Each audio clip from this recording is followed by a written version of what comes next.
अस्सलाम वालेकुम, मैं हूँ इजाज़ शेख। नाज़रीन, हवा में उड़ने की ख्वाहिश इंसान के दिल में हमेशा से रही। जब वो परिंदों को हवा में उड़ता देखता तो उसके दिल में भी ये ख्वाहिश पैदा होती कि काश वो भी इन परिंदों की तरह आसमान में उड़ सकता।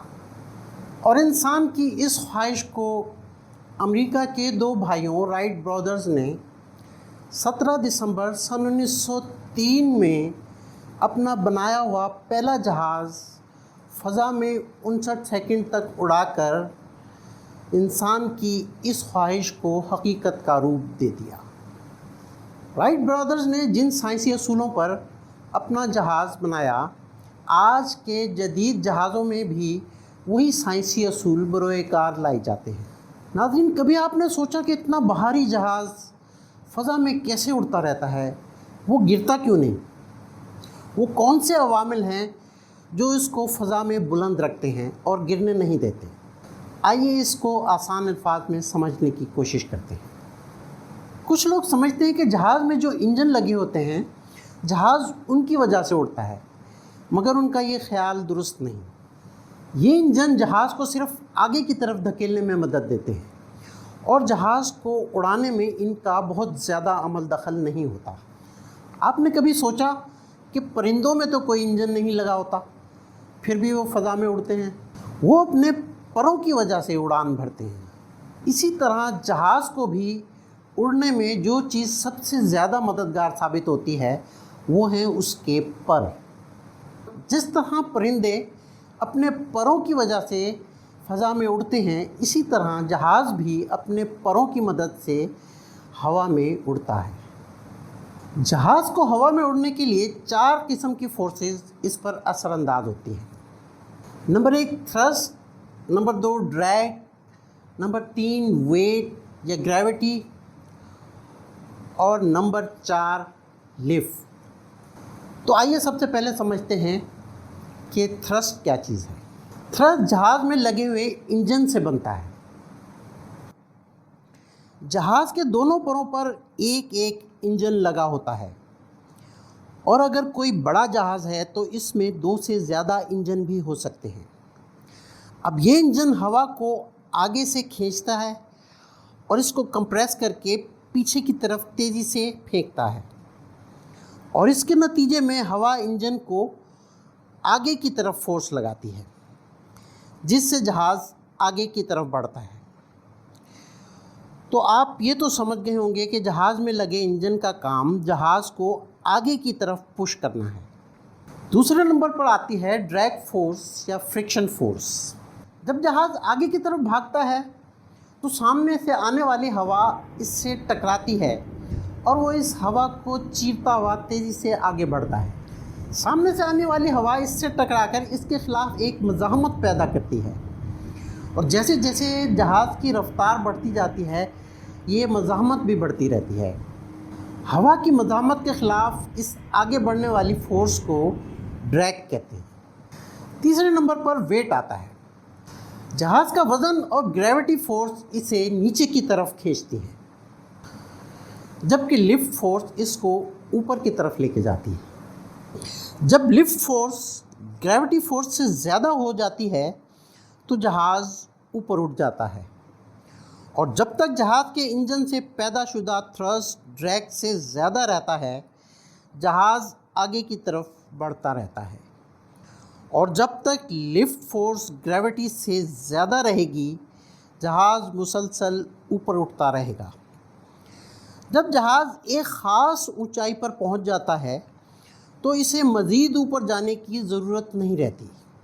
यहाँ पर इस पर असरअंदाज होने वाली चारों फोर्सेस बराबर हो जाती हैं। जहाज़ को उड़ाने में जो चीज़ सबसे ज़्यादा अहम है वो है इसकी एयरफॉयल टेक्नोलॉजी।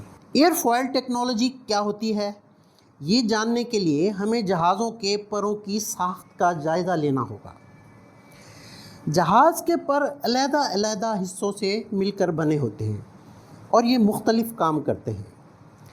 जहाज़ के परों का बड़ा हिस्सा एक मखसूस किस्म की साख्त का बना होता है और इसको एयरफॉयल कहते हैं। ये एयरफॉयल जहाज़ को फ़ज़ा में बुलंद करने में सबसे ज़्यादा अहम किरदार अदा करते हैं। अगर जहाज़ के परों की ऊपर की चादर हटा दी जाए तो इसमें मौजूद एयरफॉयल्स कुछ इस तरह नज़र आते हैं। एयरफॉयल की साख कुछ इस तरह होती है कि ऊपर से वो थोड़ा सा कर्व में होता है और इसकी निचली सतह निस्बतन प्लेन होती है। ये एयरफॉयल थोड़ा एंगल पर बना होता है। इस एंगल को एंगल ऑफ अटैक कहते हैं। जब जहाज़ रनवे पर दौड़ रहा होता है तो हवा के मॉलिक्यूल्स इन एयरफॉयल्स से आकर टकराते हैं। अब इन एयरफॉयल्स की साख्त को देखें तो हवा के मॉलिक्यूल्स जब इनसे टकराते हैं तो नीचे की तरफ वो इस फॉयल से ज़्यादा तेज़ी से टकराते हैं, जबकि ऊपर की तरफ वो कम टकराते हैं, जैसा कि आपको नज़र आ रहा है। अब जब ये मॉलिक्यूल्स फॉयल के निचले हिस्से से टकराते हैं तो टकराने के बाद वो नीचे की तरफ मुड़ जाते हैं और इस तरह फॉयल के नीचे प्रेशर ज़्यादा हो जाता है। अब ये एयरफॉयल्स हवा को नीचे की तरफ दबा रहे हैं तो इसके नतीजे में हवा इसको ऊपर की तरफ धकेलेगी, जैसा कि न्यूटन का थर्ड लॉ बयान करता है, every action has equal and opposite reaction. इसको एक मिसाल के ज़रिए समझते हैं। फ़र्ज़ करिए कि आप एक कार में सफ़र कर रहे हैं, तो आप उस चलती हुई कार में से अपना हाथ खिड़की से बाहर निकालते हैं और अपने हाथ को इस तरह से रखते हैं जैसे कि एक एयरफॉयल की साख्त होती है, तो आपको लगेगा कि हवा आपके हाथ को पीछे की तरफ धकेल रही है। अब अगर गाड़ी की स्पीड को मज़ीद बढ़ाएं तो हवा आपके हाथ से ज़्यादा तेज़ी से टकराएगी और आपको अपना हाथ ऊपर की तरफ खींचता हुआ महसूस होगा। वो फोर्स जो आपके हाथ को ऊपर की तरफ धकेल रही है उसको हम लिफ्ट कहते हैं। बिल्कुल इसी तरह जब हवा जहाज़ के एयरफॉयल से टकराती है तो वो नीचे की तरफ से प्रेशर डालती है, जिसके नतीजे में जहाज़ ऊपर की तरफ उठता है। अब अगर हमें और ज़्यादा लिफ्ट दरकार हो तो हम उसकी स्पीड को मज़ीद बढ़ा देंगे और इसके अलावा हम एंगल ऑफ अटैक को भी बढ़ा देते हैं। अब एंगल ऑफ अटैक को कैसे बढ़ाएंगे ये हम आपको आगे चलकर बताते हैं। आजकल के जदीद जहाज़ों में दो तरह के कंट्रोल सरफेसेस होते हैं। नंबर एक प्राइमरी कंट्रोल सरफेसेस और दूसरा secondary control surfaces. Primary control surfaces में एलिवेटर, रडल और एलरॉन्स शामिल होते हैं। प्राइमरी कंट्रोल सरफेसेस सब जहाज़ों में लाजमी होती है। सेकेंडरी कंट्रोल सरफेसेस सब जहाज़ों में ज़रूरी नहीं होती। इसमें फ्लैप, स्लैट्स, स्पॉयलर्स और टैब्स शामिल होते हैं। इनको हम आइंदा किसी वीडियो में तफसील से बयान करेंगे। आज हम इनका मुख्तसरन जायज़ा लेते हैं। एयरफॉयल्स की साख्त को देखें। जैसा कि आप देख रहे हैं कि फॉयल के अगले और पिछले हिस्से में दो तरह की शेप्स नज़र आएंगी, जिनको फ्लैप और स्लैट कहते हैं। जहाज़ को टेक ऑफ करते वक्त पायलट इन फ्लैप्स को नीचे की तरफ कर देते हैं और इस तरह से फॉयल पर हवा का दबाव मज़ीद बढ़ जाता है और जहाज़ को लिफ्ट करने में मदद देता है। इसी तरह आगे की तरफ लगे हुए स्लैट्स भी टेक ऑफ के वक्त खोल दिए जाते हैं, जिससे फॉयल का एंगल मज़ीद कर्व में हो जाता है और जहाज़ को लिफ्ट करने में मदद देता है। अच्छा, अब आपने देखा होगा कि जहाज़ एकदम से तो यूँ सीधा ऊपर नहीं उठ जाता, बल्कि ये कुछ इस तरह से टेक ऑफ करता है, यानी कि ये तिरछा ऊपर की तरफ जाता है। पहले इसका आगे का हिस्सा ऊपर की तरफ जाता है और फिर पिछला हिस्सा, इस तरह से ये तिरछा ऊपर की तरफ जाता है। ये कैसे होता है, आइए जानते हैं। जहाज़ के पिछले हिस्से में टेल के साथ दोनों तरफ एलिवेटर्स लगे होते हैं। ये एलिवेटर्स नीचे और ऊपर की तरफ मूव करते हैं। आपने फिल्मों में देखा होगा कि पायलट के सामने एक स्टीयरिंग होता है और वो स्टीयरिंग को अपनी तरफ खींचता है। जब वो स्टीयरिंग को अपनी तरफ खींचता है तो ये एलिवेटर्स ऊपर की तरफ उठ जाते हैं। अब इससे होगा क्या कि टेक ऑफ करते वक्त जब हवा तेज़ी से जहाज़ से टकरा रही होती है तो इन एलिवेटर्स को ऊपर की जानिब करने से जब हवा इनसे टकराएगी तो जहाज़ का पिछला हिस्सा हवा के दबाव की वजह से नीचे की तरफ झुक जाता है।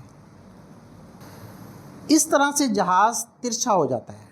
अब जहाज़ के तिरछा होने की वजह से एंगल ऑफ अटैक मज़ीद बढ़ जाता है और परों पर ज़्यादा लिफ्ट जनरेट होती है जो जहाज़ को ऊपर की तरफ और तेज़ी से धकेलती है और इस तरह जहाज़ तेज़ी से ऊपर की तरफ चढ़ने लगता है और इस तरह से जहाज़ टेक ऑफ कर जाता है। अब जब जहाज़ लेवल फ्लाइट पर आता है यानी अब वो बिल्कुल सीधा जा रहा है, इस लेवल पर जहाज़ की स्पीड को कंट्रोल करना पड़ता है कि ग्रेविटी और लिफ्ट दोनों फोर्सेस बराबर हो जाएं, यानी जहाज़ ना ऊपर जाए और ना ही नीचे बल्कि सीधा आगे की तरफ बढ़ता रहे। अब आप सोच रहे होंगे कि जहाज़ दाएं और बाएं कैसे मुड़ता है।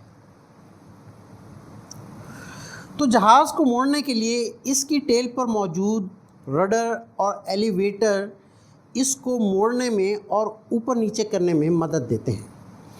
एलिवेटर्स को ऊपर करने से टेल पर हवा का दबाव बढ़ जाएगा जिससे जहाज़ का अगला हिस्सा ऊपर की जानिब उठ जाएगा और जहाज़ ऊपर की तरफ जाने लगेगा। इसी तरह से एलिवेटर को नीचे करने से टेल पर नीचे की तरफ से हवा का दबाव बढ़ेगा जो टेल को ऊपर की तरफ लिफ्ट करेगा और इस तरह से जहाज़ नीचे की तरफ जाने लगेगा। जहाज़ की टेल पर लगा हुआ रडर जहाज़ को मुड़ने में मदद देता है। ये रडर दाएं बाएं मूव कर सकता है। अब अगर इस रडर को दाएं तरफ मोड़ दें तो हवा इस रडर से टकराएगी जिसके नतीजे में टेल पर दाएं जानिब से हवा का दबाव बढ़ जाएगा और टेल का रुख बाएं जानिब होने लगेगा जिससे जहाज़ का अगला हिस्सा दाएं जानिब की तरफ मुड़ जाएगा और जहाज़ दाएं जानिब मुड़ने लगेगा। अब जहाज़ को लैंड कराने के लिए क्या करना है? तो सबसे पहले तो इंजन की स्पीड कम की जाती है। स्पीड कम होने से जहाज़ की लिफ्ट कम हो जाएगी और जहाज़ नीचे की तरफ आना शुरू हो जाएगा। अब चूँकि जहाज़ बहुत तेज़ी से नीचे ना आए इसके लिए जहाज़ के फ्लैप और स्लैट्स को दोबारा खोल दिया जाता है ताकि नीचे से थोड़ी सी लिफ्ट जहाज़ को मिलती रहे और इस तरह जहाज़ धीरे धीरे रनवे की तरफ नीचे आता रहता है और लैंड कर जाता है। अब जहाज़ को रोकने के लिए क्या करते हैं? तो एक तो जहाज़ के टायरों में ब्रेक होता है वो लगाया जाता है। दूसरा जहाज़ के परों में एक और चीज़ होती है जिसको स्पॉयलर कहते हैं। इन स्पॉयलर्स को ऊपर की तरफ उठा दिया जाता है जिससे हवा इन स्पॉयलर्स से टकराती है जिसके नतीजे में जहाज़ की स्पीड कम होने लगती है। इसके अलावा इंजन में भी फ्लैप्स की तरह की खिड़कियां लगी होती हैं जिनको खोल दिया जाता है। इसके नतीजे में जब हवा इंजन में दाखिल होती है तो कुछ हवा इन खिड़कियों के ज़रिए बाहर निकलती है। इस तरह से इंजन जो थ्रस्ट पैदा कर रहा होता है वो कम हो जाता है और ड्रैग फोर्स में इजाफा हो जाता है और इस तरह जहाज़ धीरे धीरे रुक जाता है। नाज़रीन, आपको ये वीडियो कैसी लगी? नीचे कमेंट सेक्शन में अपनी राय से हमें ज़रूर आगाह करें और अगर आपने हमारा चैनल अभी तक सब्सक्राइब नहीं किया है तो अभी कर लें ताकि आपको हमारी आने वाली वीडियोस पहुंचती रहें। अपना और अपने चाहने वालों का ख्याल रखिए। अल्लाह हाफ़िज़।